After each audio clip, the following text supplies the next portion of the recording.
अस्सलाम वालेकुम, नमस्कार। This is Sumaiya Malik and welcome to my channel ज़िंदगी से आखिरत का सफ़र। टुडेज ब्यूटीफुल वंडरफुल टॉपिक का नाम है dream big and achieve it. Yes, it is very wonderful topic for everyone. So शुरुआत करते हैं एक छोटे से शेर के साथ कि सपने उन्हीं के सच होते हैं जिनके सपनों में जान होती है। सिर्फ पंख होने से कुछ भी नहीं होता, हौसलों से उड़ान होती है। जी हाँ, अगर किसी ह्यूमन को, किसी पर्सन को किसी चीज़ की चाहत है, उसने कोई बड़ा सा ड्रीम देख कर रखा है और उसके पास ज़ीरो फैसिलिटीज़ है और उसके पास एक चीज़ है, कौन सी, एक बर्निंग डिज़ायर है, तो वही काफ़ी है उसके लिए। अगर वो है उसके पास तो वो ज़ीरो फैसिलिटीज़ के साथ भी अपने गोल को अचीव कर सकता है। सो यह कहना चाहता था एक छोटा सा शेयर। आगे बढ़ता है वीडियो में। आज के ब्यूटीफुल टॉपिक की शुरुआत करते हैं बेहतरीन नेपोलियन हिल, जो एक फेमस ऑथर है। उनकी वो बहुत ही फेमस है अपनी एक बुक के लिए जिसका नाम है थिंक एंड ग्रो रिच, और बहुत ही ज़्यादा सेलिंग बुक है हर जगह पर। Napoleon Hill's works insisted that और favourite expectations are more than very important necessary to improving one's life. इसे ज़रा हिंदी में समझ लेते हैं कि कहना क्या चाहते हैं नेपोलियन हिल। उन्होंने बताया है कि ये जो एक स्ट्रॉन्ग होप है ना, वो किसी भी इंसान की लाइफ को इम्प्रूव करने में बहुत ही ज़्यादा बेहतरीन रोल प्ले करता है। देखिए, यहाँ पर बात हो रही है इम्प्रूव करने की।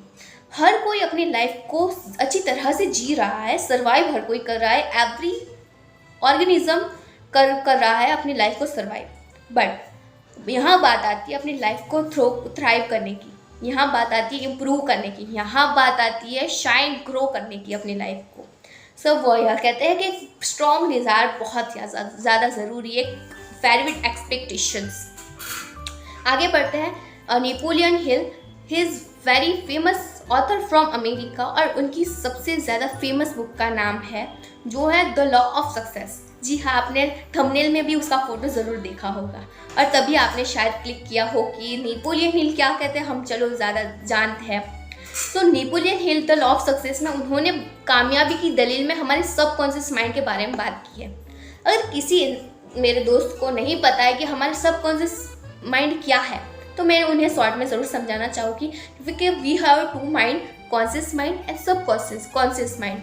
ये जो कॉन्शियस माइंड है ना, वो हम जब तक अवेयर होते हैं तब तक काम करता है, लेकिन ये जो सबकॉन्शियस माइंड है ना, चाहे जब तक हम आराम करते हैं ना रात में, तब हमारा पूरा स्केलेटल सिस्टम, सारे मसल्स, सारे बोन्स, सब हर कोई आराम करता है, लेकिन हमारा सबकॉन्शियस माइंड तब भी काम करता ही रहता है, यानी 24/7 हम कह सकते हैं बट ऑफिस, तो वो काम करता रहता है। और 4 चीज़ें वहीं से आती है। कौन सी 4 चीज़ें, ये भी जान लेना बहुत ज़्यादा ज़रूरी है। सारी फीलिंग्स, सारी चॉइसेस, सारे बिहेवियर्स हमारे खुद के, और अचीव सक्सेस, ये 4 चीज़ें वहीं से इम्प्रूव होती है हमारी लाइफ में। अब ये जान लेते हैं कि नेपोलियन हिल ने हमारे सबकॉन्शियस माइंड के बारे में क्या कहा। कि वह कहते हैं द लॉ ऑफ सक्सेस में हमारे माइंड के बारे में कि हमारा जो सबकॉन्शियस माइंड है ना, वो हमसे 2 काम करा सकता है। देखिए, जो हमने किसी चीज़ को पाने की चाहत कर ली है, अगर उसी के थॉट हम बार बार हमारी ब्रेन में लाते हैं ना, तो वो 2 काम कराएगा। या तो उसको पाने के लिए हेल्प कराएगा, या तो उसके पूरे अपोजिट ले जाएगा। कितना इंटरेस्टेड काम है ना इसका। या तो पूरा अपोजिट भी ले जा सकता है, या तो उसको पाने के लिए हेल्प भी करा सकता है। ये तो एक ऐसा हुआ जो क्या कहावत है ना कि एक सिक्के की 2 बाजू हुआ, ऐसा ही कुछ है। सो ये तो हुआ एक गूगल बाबा का नॉलेज। और जब तक आप किसी भी वीडियो में हम अपनी लाइफ का एक्सपीरियंस न डाल दें, हम अपनी लाइफ के थॉट्स न डाल दें, तब तक वीडियो अधूरा है। So now I want to add my thoughts regarding this topic. So let's start. देखिए, एक छोटा सा वर्ड है उम्मीद, आशा, होप, डिज़ायर। कितने सारे वर्ड हैं, लेकिन इसका मीनिंग सिर्फ एक ही है। अगर कोई चीज़ हमारे पास नहीं है और उस चीज़ को पाने की सिर्फ चाहत की है कि हाँ मेरे पास होना चाहिए, तो इसका मीनिंग तो एक ही है।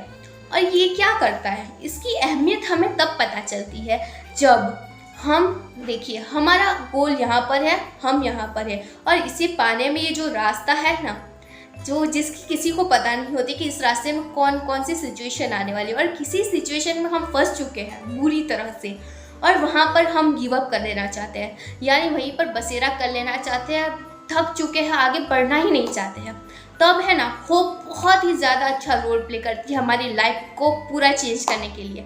तब हमें हमारा दिल अच्छी तरह से कोई उम्मीद पैदा कर दे, या फिर कोई हमारा बेहतर दोस्त आकर हमें पॉजिटिव थिंकिंग दे देना, मोटिवेशन लाइक कह दे, उम्मीद दे दे, तो हमारी पूरी लाइफ वहीं पे चेंज हो जाती है। चाहे गोल यहाँ पर हम उससे भी ज़्यादा आगे जा सकते हैं, उससे भी ज़्यादा बेहतर कर सकते हैं। उम्मीद यह रोल प्ले करती है हमारी सबकी लाइफ में। एक शेर याद आ रहा है, ज़रूर कहना चाहूँगी, सुनिएगा, कि जब तक हम जिंदगी में उम्मीद कायम कर सकते हैं तब तक हम हर एक चीज़ को पाने के लिए लाजिम है। उम्मीद बहुत ही ज़्यादा ज़रूरी है। सबसे पहले हर एक चीज़ से पहले किसी भी अगर ड्रीम भी है ना, तो उम्मीद, एक ऐसी उम्मीद चाहिए, एक वीक वाली उम्मीद नहीं कि चलो कोई सिचुएशन आ गई, मुझे अब नहीं कर पाई मैं, अब मुझसे नहीं हो पा रहा, सो बस मैं यहीं पे रुक जाना चाहती हूँ, मुझे नहीं करना है, मुझे अपने एफर्ट्स नहीं डालने हैं, मैं स्ट्रगल्स नहीं कर सकती, मैं अपने कंफर्ट जोन में से नहीं निकल सकती।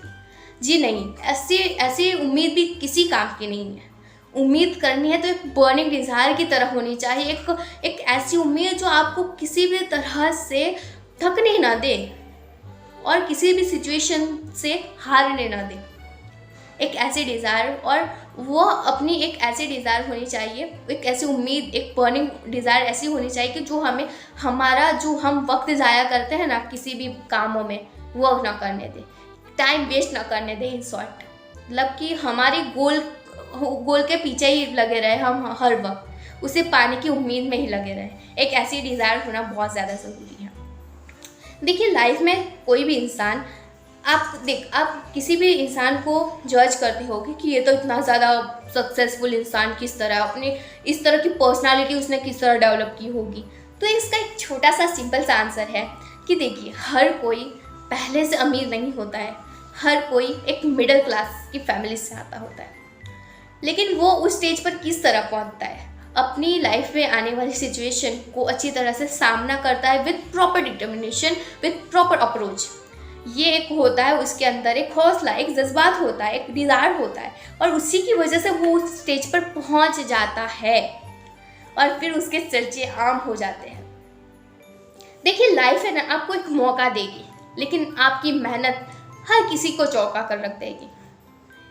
और लाइफ में इंसान जितना भी बिखरता है, जितना भी टूटता है मुश्किलों की वजह से, जितना भी हार जाता है ना, वो उतना ही निखरता है।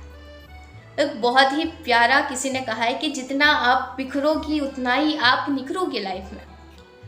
बहुत ही प्यारा रोल प्ले करता है ये निखरना, बिखरना, बहुत ही ज़्यादा इम्पॉर्टेंट वर्ड है। अगर आप इसे रिलेट कर पा रहे हो अपनी लाइफ से, तो बहुत ही ज़्यादा आपको समझ में आ रहा होगा कि मैं एक्चुअल में क्या कहना चाहती हूँ आपको।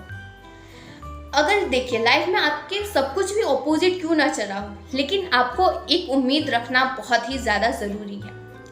एक एग्जांपल ही दे देती हूँ कि देखिए, एक प्लेन है, वो भी तो क्या करता है, अपने सारे मुसाफिरों को अपनी मंजिल तक पहुँचाता है कि नहीं पहुँचाता। देखिए, आसमान में कितने सारे बादल है, इतनी तेज़ हवा होती है, वह प्लेन को यहाँ जाना है, हवा पूरी उसका ऑपोजिट होती है, कोई उसके साथ नहीं होता है।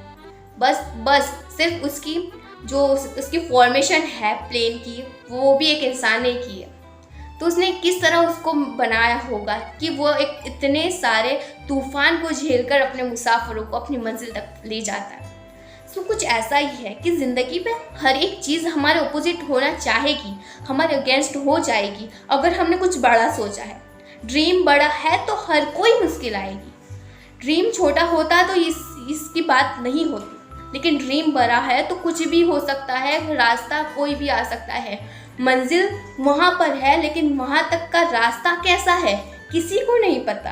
रास्ता पथरीला भी हो सकता है, कांटे वाला भी हो सकता है, रास्ते में कांच भी आ सकते हैं, कुछ भी आ सकता है। यानी किसी भी तरह की सिचुएशन, मेरा कहने का मकसद यह है कि किसी भी तरह की सिचुएशन आ सकती है। बस आपको एक बात याद रखनी है कि उम्मीद कायम रखनी है लास्ट तक, जब तक आप उस गोल को रीच ना कर पाओ, जब आप गोल को अचीव ना कर पाओ। उम्मीद कायम रखनी है। उम्मीद जब तक है ना, तब तक आप वहाँ तक पहुँच जाओगे और अपने गोल को अचीव ज़रूर कर पाओगे। यही मेरा कहना है। अगर आपने इस वीडियो को एंड तक देखा है तो मुझे बहुत ज़्यादा खुशी हो रही है। अगर इस मेरे वीडियो को मेरे एज के लोग देख रहे हैं तो बहुत ही अच्छी बात है। I am 17 years old. Actually मुझसे छोटे लोग देख रहे हैं तो अभी मुझे खुशी हो रही है, लेकिन मुझसे बड़े लोग देख रहे हैं तो मुझे और भी ज़्यादा खुशी होगी इस वीडियो को मैं देख कर। सो आगे बढ़ते हैं वीडियो में। और एक बात ज़रूर कहना चाहूँगी कि किसी भी सिचुएशन में, किसी भी हालात में हमें क्या करना चाहिए, हमें उस सिचुएशन को एक अपॉर्चुनिटी में कन्वर्ट करना आना चाहिए। ऐसा मैं क्या करती हूँ, मुझ पर कोई भी मुश्किल आती है तो मैं क्या करती हूँ, पहला उसे एक अपॉर्चुनिटी में कन्वर्ट करने के बाद उसे एक प्यारा सा नाम देती हूँ जिसका नाम है लर्निंग ड्यूरेशन। यस, अगर कोई भी सिचुएशन आई है ना आपकी लाइफ में तो आप कुछ ना कुछ सिखाना चाहती है, आपको कुछ ना कुछ किसी ना किसी तरह बेहतर बनाना चाहती है। अगर ये आप जान गए तो आपका ड्रीम कितना भी बड़ा क्यों ना हो, आप उसे पाने के लिए लाजिम हो, आप काबिल हो और आप कर पाओगे। ये मेरा आपसे वादा है। कोशिश आखिर तक बनाए रखिए, मुश्किल कोई भी हो सीखते रहिए, बस यही करना है और कुछ भी नहीं करना है। मेहनत तो हमें करनी है, मेहनत के बिना हम कोई भी चीज़ को हासिल नहीं कर पाएंगे। सोच तो हर कोई लेता है, लेकिन कर वही सकता है जिसने एफर्ट्स आखिरी तक डाले हो। सो मैं यही कहना चाहती थी अपने वीडियो में, आपको यही समझाना चाहती थी। कैसी लगी मेरी वीडियो, मेरा एक्सपीरियंस, मेरी बातें, यानी मेरी समझाने की स्टाइल आपको कैसी लगी, क्या आपको समझ में आया? आप कुछ भी, मेरी कोई भूल हो, कोई गलती हो तो भी आप कमेंट सेक्शन में ज़रूर बता सकते हैं। वीडियो को अपने दोस्तों तक ज़रूर शेयर करना। चैनल पसंद आई हो, वीडियो पसंद आई हो तो सब्सक्राइब ज़रूर कर दीजिएगा और वीडियो को लाइक ज़रूर कर दीजिएगा। इसी तरह एक बेहतरीन नए किसी टॉपिक पर वीडियो ज़रूर आएगा कुछ वक्त के बाद। तब तक के लिए हंसते रहिए, खुश रहिए, हंसाते रहिए और ज़िंदगी को आसान, बेहतरीन और मुकम्मल बनाते रहिए। एक शेर आखिर में कहते जाओगी कि सपना एक देखोगे, मुश्किल हज़ार आएगी, लेकिन वो वक्त भी बहुत ही ज़्यादा बेहतरीन होगा जब आपकी कामयाबी इस जहान में शोर मचाएगी। अस्सलामु अलैकुम, खुदा हाफिज़। मिलते हैं किसी नए टॉपिक में।